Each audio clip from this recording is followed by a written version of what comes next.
بالله من الشيطان الرجيم. بسم الله الرحمن الرحيم. ذلك من أنباء الغيب نوحيه إليك وما كنت لديهم إذ أجمعوا أمرهم وهم يمكرون وما أكثر الناس ولو حرصت بمؤمنين وما تسألهم عليه من أجر إن هو إلا ذكر للعالمين.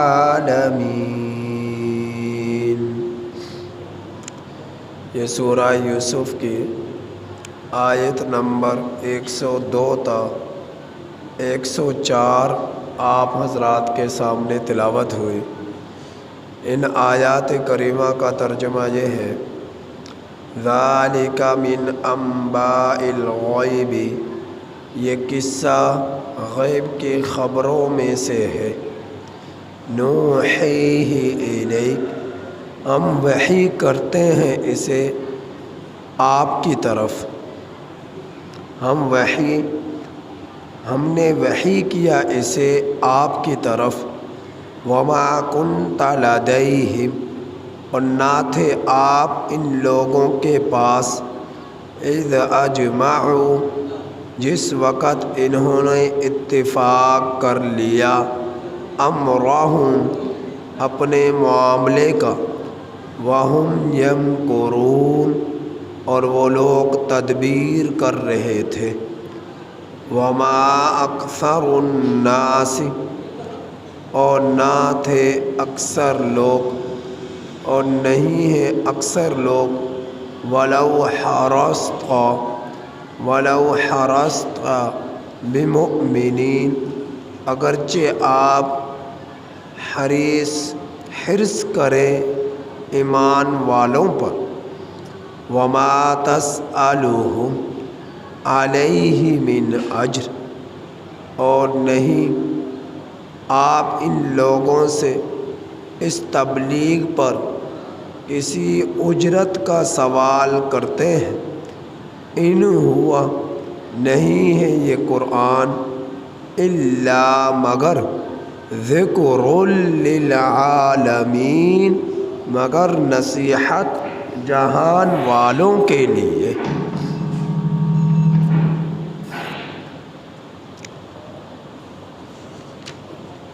کل کے درس میں آپ حضرات نے اس تفصیل کو سنا کہ حضرت یوسف علیہ السلام کے ساتھ زلیخا کا نکاح ہوا یا نہ ہوا، اور حضرت یوسف علیہ السلام کی دعا جو اب جب کہ آپ نے بڑھاپے میں اللہ جل جلالہ سے مانگی، جب کہ آپ کی عمر 120 سال ہو چکی تھی. حضرت یوسف علیہ السلام کے نکاح سے متعلقہ محدثین کی جماعت فرماتی ہے کہ نکاح نہیں ہوا. امام ابن تیمیہ رحمۃ اللہ علیہ جو حنبلی مسلک کے ہیں، انہوں نے فرمایا کہ اس طرح کی حرکتیں کرنے والی عورت کا نکاح پیغمبر سے نہیں ہو سکتا، جبکہ جمہور مفسرین کے نزدیک زلیخا کا نکاح حضرت یوسف علیہ السلام سے ہوا، اور ان سے 3 بچے بھی ہوئے، ایک بیٹی اور 2 بیٹے. جو بیٹے تھے ایک کا نام افرایم اور عیشا، اور بیٹی کا نام رحمت، اور یہ رحمت وہی بیٹی حضرت یوسف علیہ السلام کی بیٹی ہی تھی جو کہ حضرت ایوب علیہ السلام کے نکاح میں آئی، یعنی حضرت ایوب علیہ السلام سے حضرت یوسف علیہ السلام کی بیٹی رحمت کا نکاح ہوا۔ تو جمہور مفسرین فرماتے ہیں کہ توبہ اگرچہ ان سے یہ گناہ ہوا لیکن انہوں نے توبہ کر لی، اور توبہ کر لینے کے بعد اللہ تعالیٰ گناہوں سے پاک صاف فرما دیتے ہیں۔ تو انہوں نے اپنے رب سے صدقے دل سے توبہ کر لی، اور گناہوں سے توبہ سچے دل سے کر لینے والا گناہوں سے بالکل اس طرح پاک صاف ہو جاتا ہے جس طرح کہ اس نے گناہ کیا ہی نہ ہو، جیسا کہ حدیث پاک میں ہے التائب من الذنب کمن لا ذنب لہ، کہ گناہ کر کر توبہ کرنے والا ایسا ہے جیسا اس نے گناہ کیا ہی نہیں۔ تو زلیخا نے اللہ سے سچے دل سے توبہ کی اور اللہ نے انہیں معاف کر دیا اور گناہوں سے وہ پاک صاف ہو گئی۔ تو میں نے کل یہ بتلایا تھا کہ جو حقوق اللہ کے ذمے ہیں اور جو اللہ کے بندوں کے ذمے ہیں، اور ایسے حق ہیں کہ جن کی قضا ہو سکتی ہے، تو جب تک ان حقوق کی وہ قضا نہیں کرے گا اس وقت تک کتنا ہی توبہ کیوں نہ کر لے اس کی توبہ قبول نہ ہوگی۔ اللہ کا حق جیسا کہ پنجگانہ نماز اس کی رہتی ہے اور اس نے ادا نہیں کی، تو جب تک ان کی قضا نہیں کرے گا، ایک نماز چھوڑی، دو نماز چھوڑی، ایک دن کی یا 10 دن کی یا پورے مہینے یا سال کی، جب تک ان نمازوں کی یہ قضا نہیں کرے گا، محض اللہ سے توبہ کرنے سے اس کا یہ نماز کو چھوڑنے کا گناہ یہ معاف نہیں ہوگا۔ ماہ رمضان کے روزے فرض تھے، اس نے نہیں رکھے، جب تک ان روزوں کی قضا نہیں کرے گا اس وقت تک اس کی توبہ قبول نہیں ہوگی۔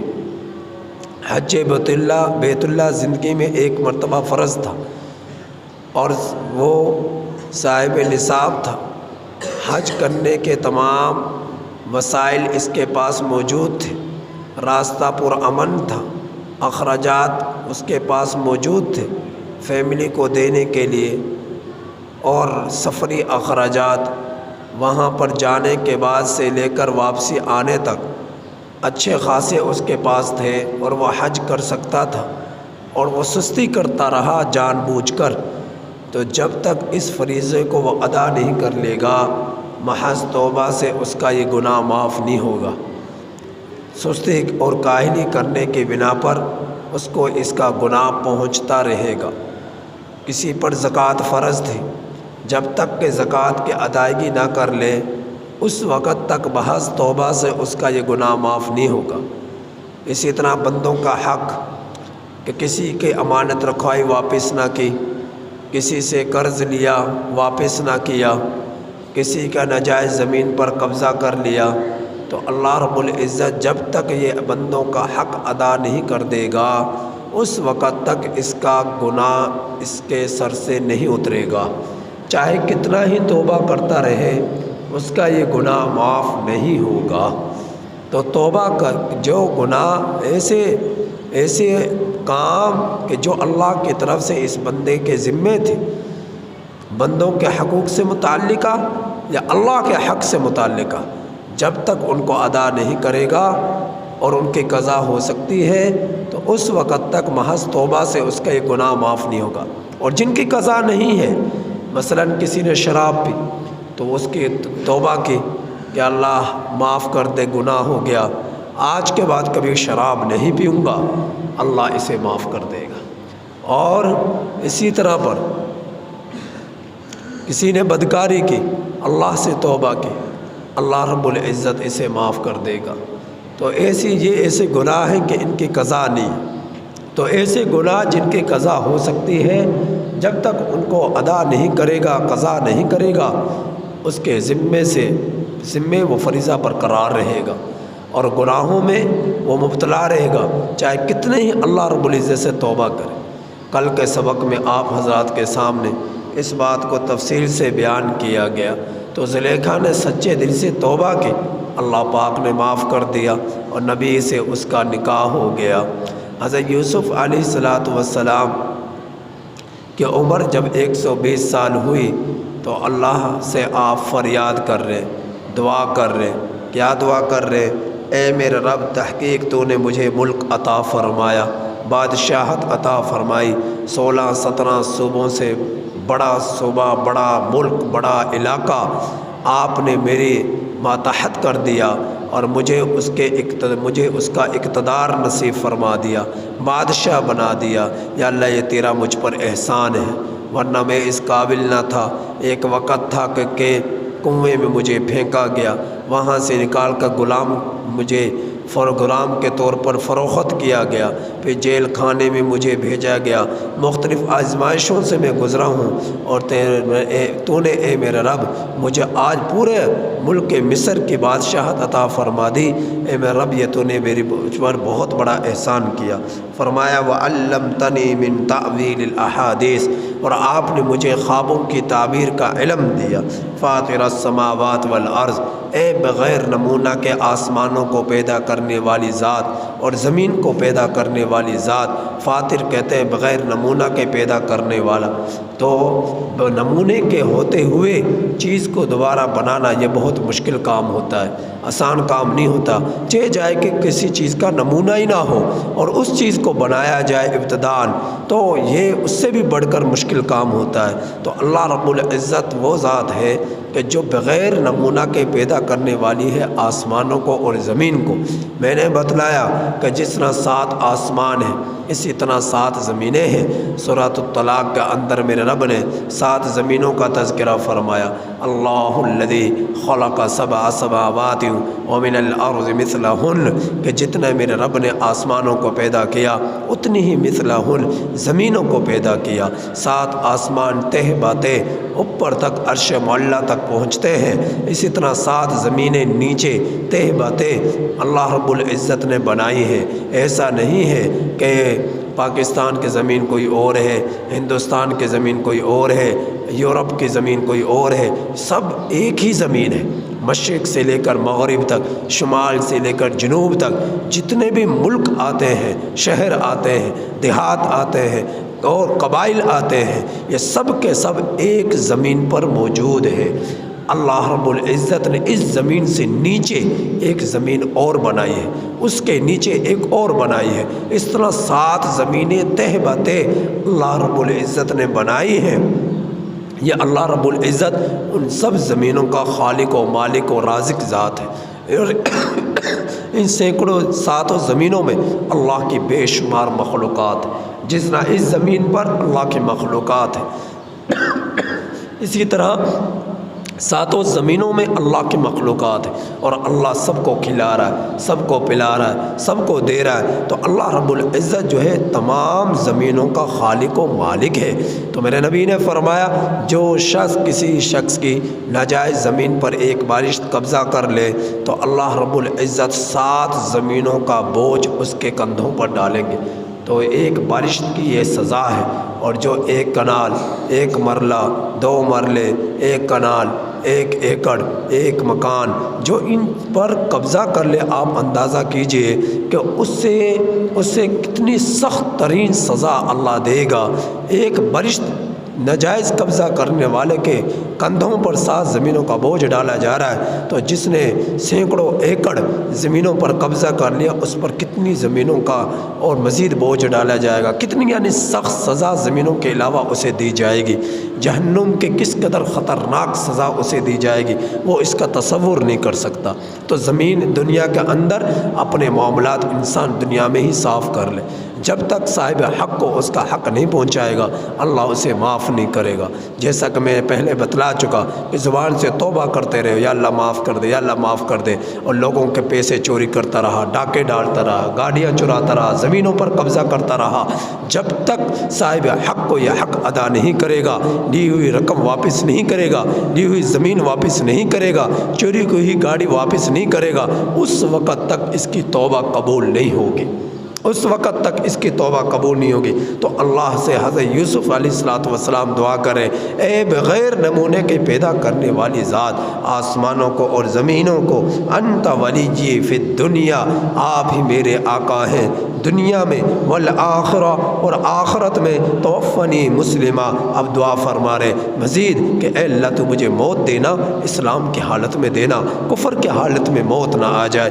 والحقنی بالصالحین، اور آپ مجھے ملا دیجئے نیک لوگوں کے ساتھ۔ حضرت ابراہیم علیہ السلام اور حضرت یعقوب علیہ السلام نے یہ دعا کی، فلا تموتن الا وانتم مسلمون، کیا دعا فرمائی کہ نہ مرنا تم مگر اس حال میں کہ تم اسلام پر ہو، مسلمان ہو۔ حضرت یعقوب علیہ السلام نے اپنے بیٹوں کو وصیت فرمائی، حضرت ابراہیم علیہ السلام نے اپنے بیٹوں کو وصیت فرمائی کہ فلا تموتن الا وانتم مسلمون۔ قرآن مجید میں میرے رب نے حکم دیا، یا ایھا الذین آمنوا اتقوا اللہ حق تقاتہ ولا تموتن الا وانتم مسلمون۔ اس امت کے لوگوں کو حکم دیا کہ اے ایمان والو، تم اپنے رب سے ڈرو جیسا کہ اس سے ڈرنے کا حق ہے، اور تم نہ مرنا مگر اس حال میں کہ تم مسلمان ہو۔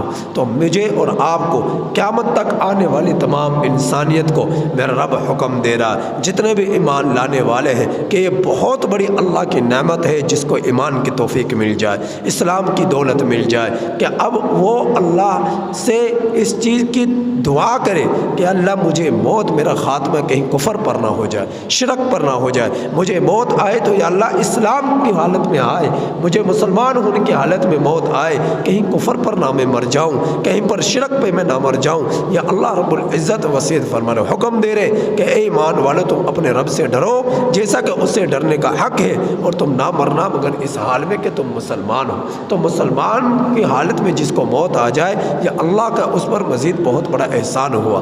کفر کی حالت میں موت آنا یہ انسان کو کبھی بھی جہنم سے نہیں نکالے گا، اس کافر کو، اس مشرک کو۔ ایمان ہی وہ دولت عظیمہ ہے، بالفرض اگر گناہوں کی وجہ سے جہنم میں چلا بھی گیا تو اللہ ایک نہ ایک دن اسے جہنم سے نکال کر جنت میں بھیج دے گا، لیکن جہنم میں جو جہنمی جب جائیں گے وہ اللہ سے دعا کریں گے، یہ دعا کریں گے اللہ تو نکال دے جہنم سے، لیکن جنہوں نے کفر کیا، شرک کیا، وہ کبھی بھی جہنم سے نکالے نہیں جائیں گے۔ تو جہنم سے نکلنے کی وہی امید کر سکتے ہیں جن کو ایمان کی حالت میں موت آئی ہو، جن کو اسلام کی حالت میں موت آئی ہو۔ تو حضرت یوسف علیہ السلام اللہ سے دعا کر رہے ہیں، یا اللہ مجھے مسلمان ہونے کی حالت میں موت عطا فرمانا، اور میرا شمار مجھے نیک لوگوں کے ساتھ شامل فرما دینا، بدبختوں کے ساتھ میرا کہیں شمار نہ ہو جائے، مشرکوں کے ساتھ، کافروں کے ساتھ۔ اس لیے فرمایا کہ مشرکوں سے، کافروں کو کبھی اپنا محسن نہ سمجھو، انہیں کبھی اپنا دوست نہ سمجھو، ان یہودیوں کو، ان نصرانیوں کو، یہ کبھی تمہارے دوست بن ہی نہیں سکتے۔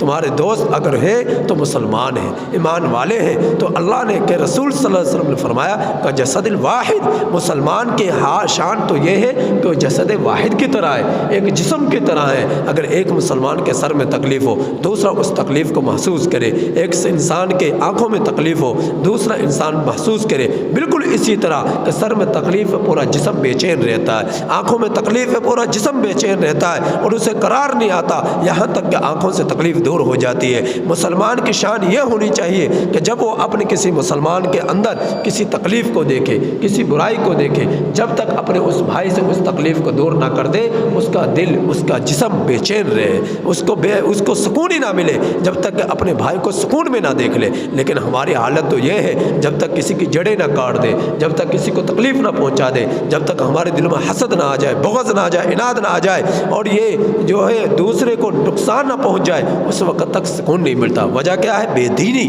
آخرت کی فکر نہیں، موت کی فکر نہیں۔ تو دنیا کا اندر ایک ایک دوسرے کو نہ اچھا کھاتا ہوا ہم برداشت کر سکتے ہیں، نہ اچھا پہنتا ہوا برداشت کر سکتے ہیں، نہ کسی کے پاس اچھی گاڑی ہم برداشت کر سکتے ہیں، نہ اچھا گھر برداشت کر سکتے ہیں۔ یہ حسد، یہ بغض، یہ نفرت ہے، یہ ایک دولت کا ایک نشہ، دولت کے ایک لالچ اور ہوس نے انسان کو اندھا کر دیا، اچھے برے کی اسی کے اندر تمیز ہی نہ رہی۔ تو آخرت کی فکر ہی وہ چیز ہے جو انسان کے اندر ان پلیدگیوں کو، ان غلاظتوں کو نکال سکتی ہے، اس کے ظاہر اور باطن کو پاک صاف کر سکتی ہے۔ رب کی محبت، رب کا ڈر، آخرت کی فکر ہی وہ چیز ہے جس کے اندر آخرت کی فکر نہیں ہوتی، وہ ان گندگیوں اور غلاظتوں کے اندر مبتلا رہتا ہے۔ تو حضرت یوسف علیہ السلام نے اللہ سے دعا کی، یا اللہ مسلمان ہوں ان کی حالت میں موت عطا فرمانا اور نیک لوگوں میں مجھے شامل فرمانا۔ میں نے پہلے بھی بتلا چکا ہوں، حضرت آدم علیہ السلام سے لے کر نوح علیہ السلام کے زمانے تک کان الناس امت واحدہ، لوگ ایک ہی امت پر تھے، ایک ہی امت تھی،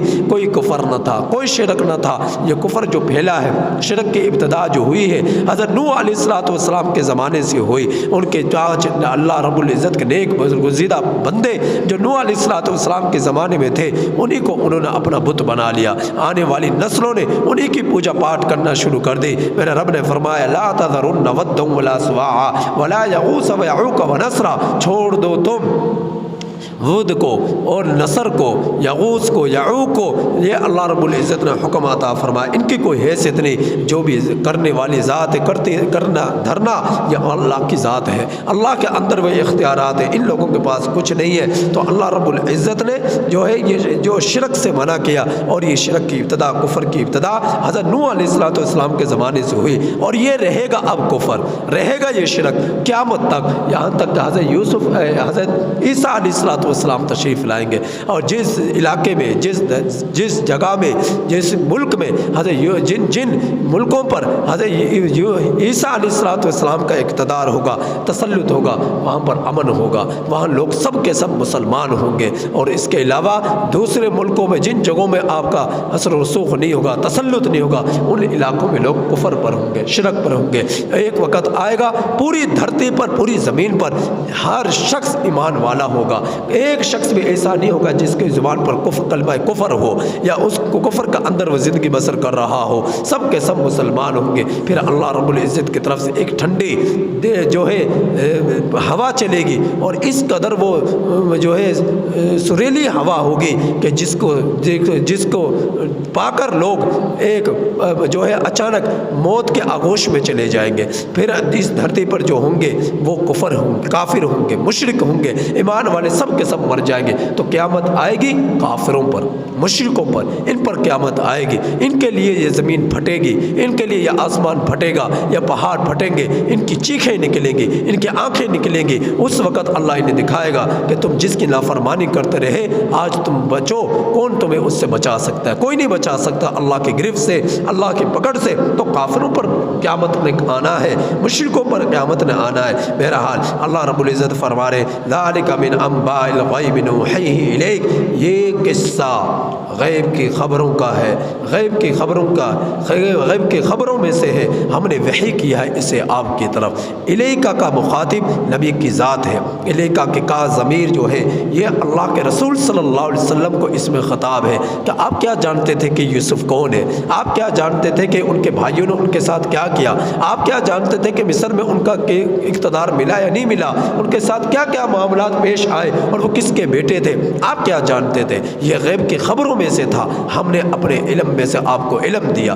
غیب کا سارا علم اللہ کی ذات کے پاس ہے۔ اللہ نے اپنے پیغمبروں کو جو علم دیا غیب کے خبروں کا، وہ اللہ نے دیا، خود ساختہ کسی پیغمبر کے پاس علم نہ تھا، جو بھی تھا وہ اللہ کی طرف سے عطا کردہ تھا۔ اور نبی کے پاس جتنا بھی علم تھا سب پیغمبروں سے بڑھ کر تھا، اور اللہ نے آپ کو دیا۔ خود سے نبی کے پاس کوئی علم نہ تھا۔ کیا اگر ہم یہ کہیں کہ اللہ کے رسول صلی اللہ علیہ وسلم غیب کا علم رکھنے والے ذات ہے، وہ سارا کا سارا علم جو اللہ کے پاس تھا وہ نبی کو دے دیا، تو یہ غلط ہے، یہ کفریہ کلمات ہے، کفریہ عقیدہ ہے۔ اللہ نے آپ کو علم دیا اور اتنا دیا جتنا کہ آپ، لیکن اتنی بات ہے کہ تمام پیغمبروں سے سب سے زیادہ علم میرے رب نے اللہ کے رسول صلی اللہ علیہ وسلم کو دیا، اور اتنا دیا جتنا کہ کسی اور پیغمبر کو نہ دیا۔ تو یہ قصہ بھی غیب کی خبروں میں سے تھا، اللہ نے وحی کے ذریعے آپ کو بتلایا۔ یوسف علیہ السلام کا قصہ اور فرمایا میرے اللہ نے وما كنت لديهم اذ اجمعوا امرهم، آپ ان کے پاس نہ تھے جس وقت انہوں نے اتفاق کر لیا اپنے معاملے کا، وما وهم يمكرون، اور یہ لوگ تدبیر کر رہے تھے۔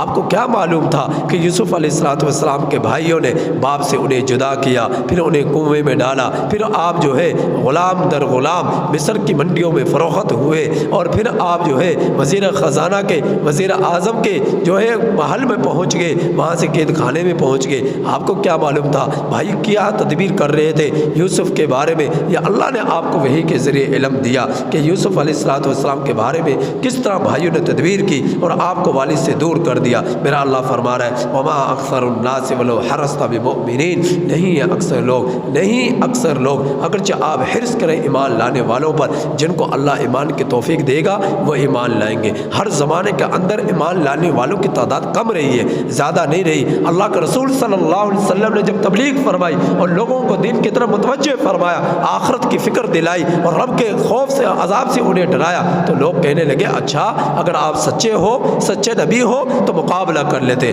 دیکھ لیتے کس کی تعداد زیادہ ہے۔ اگر آپ کے لوگوں کی تعداد زیادہ ہے تو ہم آپ کی رسالت کو تسلیم کر لیں گے، اور اگر ہماری تعداد زیادہ ہے تو ہم آپ کو جھوٹا تصور کریں گے۔ میرا اللہ نے فرمایا آپ ان کی باتوں پر نہ جانا، کیونکہ اکثر لوگ تو گمراہ لوگوں کی ہے، آپ ان کی باتوں میں نہ آ جانا۔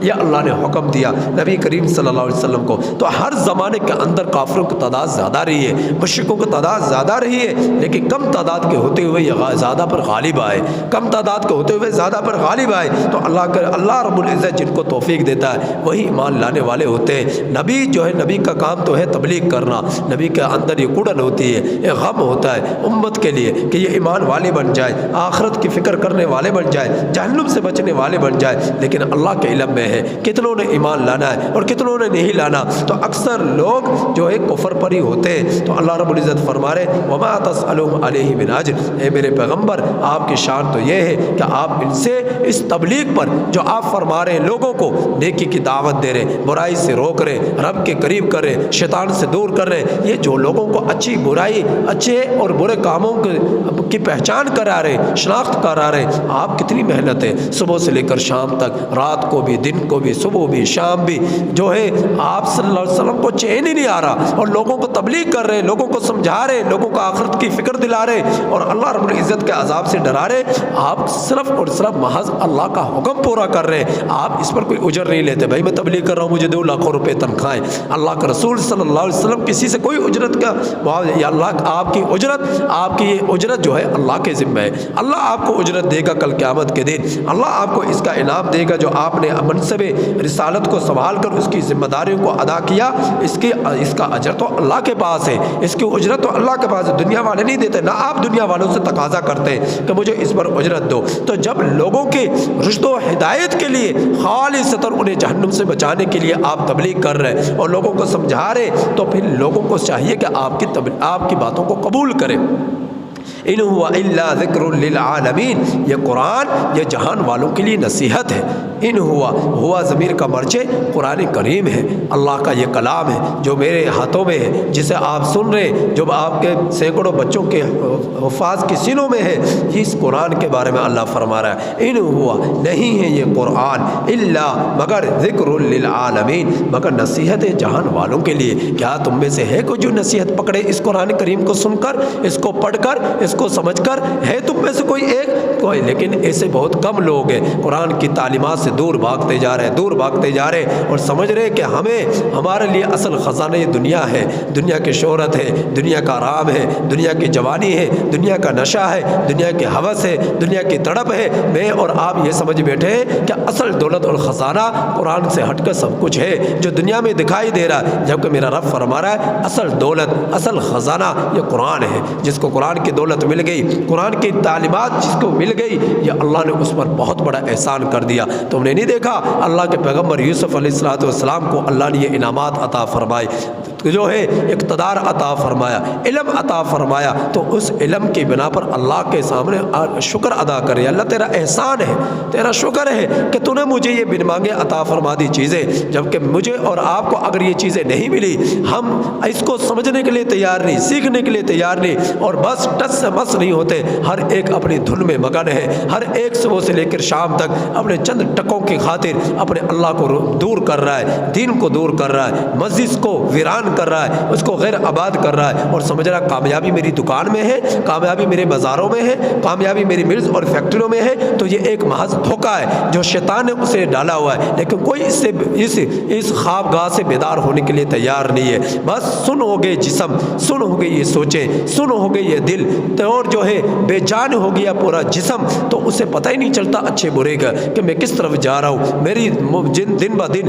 ایک ایک قدم میری زندگی کا موت کے قریب کرتا جا رہا ہے، اور میں سمجھ رہا ہوں دنیا میں زیادہ مال کما لوں گا تو مجھے کامیابی مل گئی۔ یہ مال ساتھ نہ جائے گا، یہ جائیدادیں سامنے ساتھ نہ جائے گی، یہ پراپرٹیاں ساتھ نہ جائیں گی۔ اگر کسی کے ساتھ کوئی چیز جائے گی تو وہ جائے گی جو اس نے آخرت کے لیے کیا، جو اس نے آخرت کے لیے کیا وہ اس کے ساتھ جائے گی، جو دنیا کے لیے کیا وہ دنیا میں رہ جائے گا، کھا لیا پی لیا پہن لیا اوڑھ لیا سب کچھ ادھر ہی رہ جائے گا، قبر میں یہ ساتھ نہیں جائیں گے۔ تو اللہ نے قرآن کو نصیحت بنا کر اتارا ہے، تو ہے تم میں سے کوئی ایک ایسا جو اس قرآن کریم کی تعلیمات سے نصیحت پکڑے؟ ہے کوئی تم میں سے ایسا؟ اپنے آپ کو بیدار کرو، یا اللہ تم سے خطاب فرما رہا ہے، اللہ تم سے کلام فرما رہا ہے، اللہ تم سے گفتگو کر رہا ہے، لیکن میں اس قدر چودھری بن گیا ہوں کہ مجھے اللہ کی گفتگو پسند نہیں آتی، میں اس قدر جو ہے طاقتور ہو گیا ہوں، مجھے اللہ کا کلام پسند نہیں آتا، میں اس کی طرف میرے پاس وقت ہی نہیں ہے، میرے پاس وقت ہی نہیں ہے۔ ایک دن آئے گا، آج چند گھڑیوں کی نیند پورا کرنے کے لیے اللہ کو کلام کو سننے کے لیے تیار نہیں ہے۔ تیرا رب بہت جلد تجھے دائمی نیند سلائے گا، تیرا رب تجھے دائمی نیند سلائے گا، اور اس وقت تیری آنکھیں پھٹیں گی، اس وقت کھلیں گی، پھر سوائے پچھتاوے کے کچھ نہ تیرے کام آئے گا۔ اللہ پاک سے دعا ہے کہ اللہ تعالی ہمیں ان آیات کریمہ کی کامل سمجھ نصیب فرمائے اور آخرت کی فکر نصیب فرمائے۔